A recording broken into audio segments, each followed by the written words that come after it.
bersama Tuhan kepala Bapa yang bersama dalam kerajaan surga, Tuhan Yesus Kristus, pagi yang cerah di mana kami duduk di kaki-Mu dengan pujian penyembahan dan terima kasih Kau pelihara keluarga kami dan kami bangun yang sehat, dan kami rindu untuk mendengarkan renungan firman.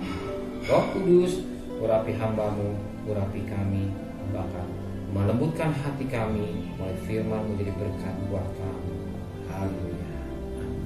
Shalom, selamat pagi. Mari kita akan membaca Yesaya pasal 40. Yesaya pasal 40 ayat pertama sampai ayat yang ke-21.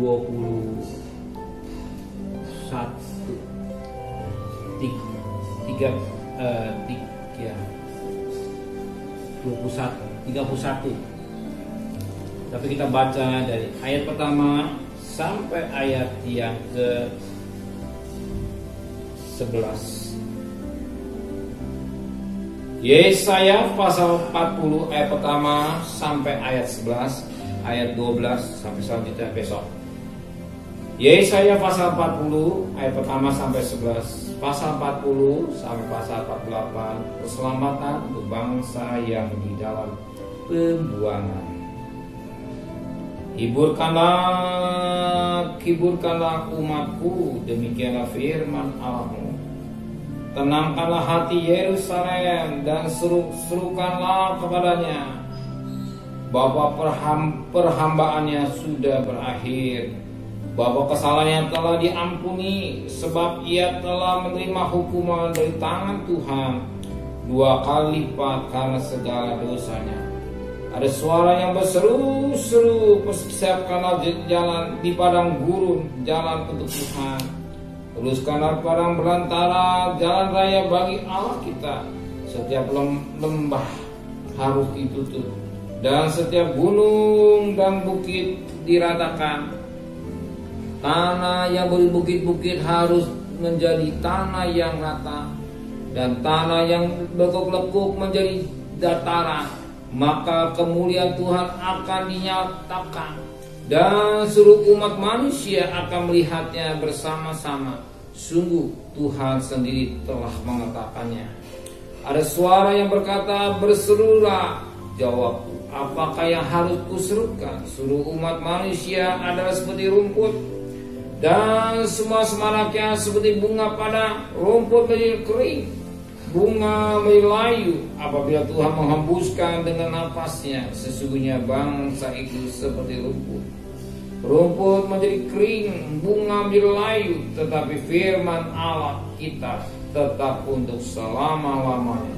Hai siapa membawa kabar baik, naiklah ke atas gunung yang tinggi. Hai Yerusalem, membawa kabar baik, nyaringkan suaramu kuat-kuat. Nyaringkanlah suaramu, jangan takut. Katakanlah kepada kota-kota Yehuda, lihat itu Allahmu, lihat itu Tuhan Allah. Ia datang kekuatan dan dengan tangannya ia berkuasa.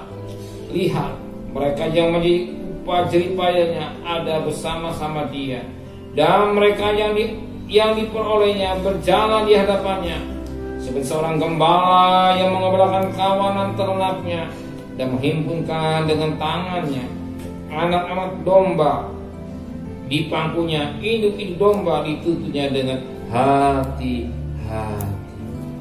Oke, kita perhatikan firman Tuhan sangat baik buat kita pagi ini. Kita perhatikan firman Tuhan pada ayat yang ke-6.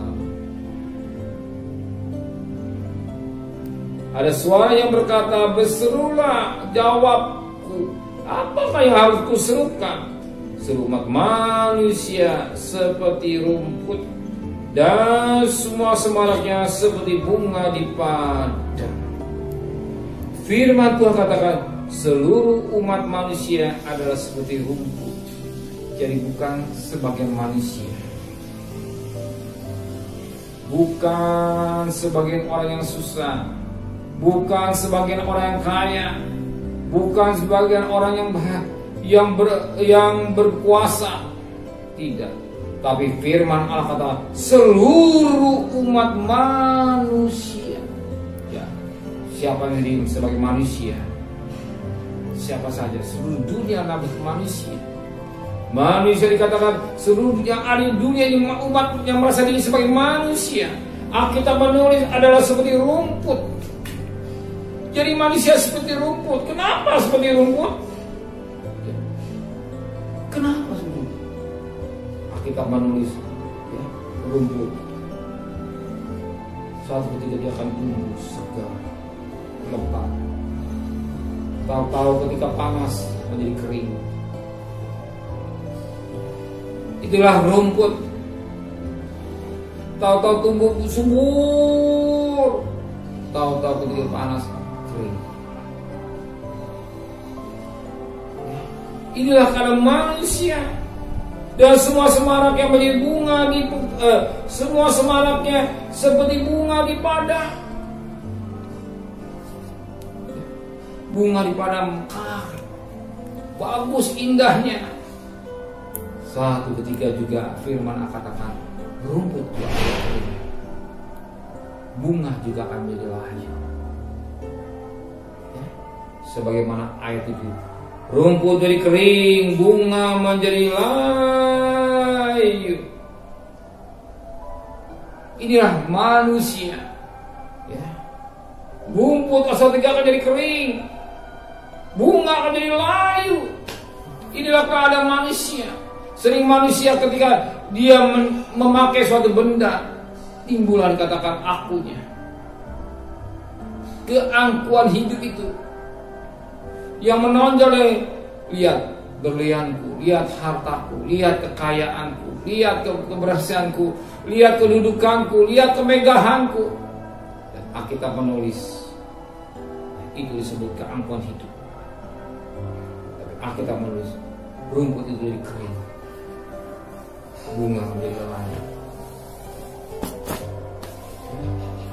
Saudara Tuhan izinkan melihat tempat pemakaman, TPU, Sandiko, mungkin tempat-tempat yang lain lebih bagus dari Sandiko, hanya bagian kubur. Kebanggaan manusia hanya di liang kubur, hanya lebar 1 meter, panjang 2 meter. Inilah manusia. Inilah manusia. Kapan kebanggaan manusia hilang? Kita tahu Bapak Ibu, firman Tuhan katakan rumput jadi kering, bunga layu apabila Tuhan menghembuskan dengan napasnya. Jika Tuhan menghembus napasnya, kebanggaan manusia akan jadi layu. Kemegahannya juga jadi kering di dalam manusia. Melalui peristiwa yang terjadi saat-saat ini mengingatkan kita betapa penting kita butuh Tuhan, betapa penting kita mencari Tuhan, betapa penting kita mengutamakan Tuhan di segala-galanya. Saya bangga dengan saudara, seorang yang cerdik, selalu mencari Tuhan, utamakan Tuhan di dalam segala hal ini. Sebelum saya mencari nafkah, ingat, ya, kau sudah tiba waktunya Tuhan. Apa yang saudara kerjakan selesai. Kita mengandalkan Tuhan, kita bekerja, kita mencari nafkah, jangan lupa Tuhan. Dan saya bersyukur saudara cari Tuhan, dan Tuhan tahu kebutuhan saudara. Percayalah, Tuhan siapkan berkat apa jadi kebutuhan saudara. Rumah tangga salah, bisnis saudara, pelayanan saudara diberkati. Amin. Benar Bapa di surga, tidak ada yang kebanggaan bagi manusia. Manusia bagian seperti rumput, manusia bagian seperti bunga. Satu ketika rumput akan menjadi kering, bunga akan menjadi layu. Itulah apa dikatakan firman Tuhan, keangkuhan hidup. Satu ketika habis, tapi kami bangga memiliki Tuhan yang hidup. Bahwa rongga manusia dan rongga manusia ada tempat yang kosong, tapi kami isi firman menjadi bekal hidup kami. jadi kekuatan jauh kehidupan kami. Kami berjalan panjang hari ini bersama dengan Tuhan. Kami percaya rezeki sudah siapkan buat hidup kami. Serta perjalanan kami pergi dengan selamat, pulang dengan selamat. Rumah tangga kami tidak ada kluster keluarga. Kami hanya mengandalkan benang misi. Kembalikan kami besok pagi dan tubuh yang sehat dan tidak kurang satu apapun juga. Berkati Bapak Presiden, Wakil Presiden, para menteri, para gubernur, para bupati, para wali kota, para camat, para lurah, para RW, para RT, para medis, para relawan, para TNI, Polri, mereka-mereka yang bekerja di depan, berkati kesehatan yang prima, hikmat yang dari Tuhan untuk berperang melawan virus corona ini. Yang sakit semakin berkurang, tapi yang sembuh semakin banyak. Bahkan yang vaksin, mereka rela untuk vaksin yang baik. Bahwa pemerintah ada wakil Allah, semua demi kebaikan kami. Sebagaimana Roma 13 ayat 4, semua kebaikan buat kami semua. Dan masyarakat Indonesia memperhatikan protokol kesehatan dengan baik. Terima kasih Bapak, terima kasih Tuhan. Saudara kekasih, terimalah berkat nikmat dari Allah Bapa, cinta kasih sayang dari Tuhan Yesus Kristus, dan berkat Roh Kudus di atas saudara hari ini sampai Maranatha. Tuhan saudara yang kita katakan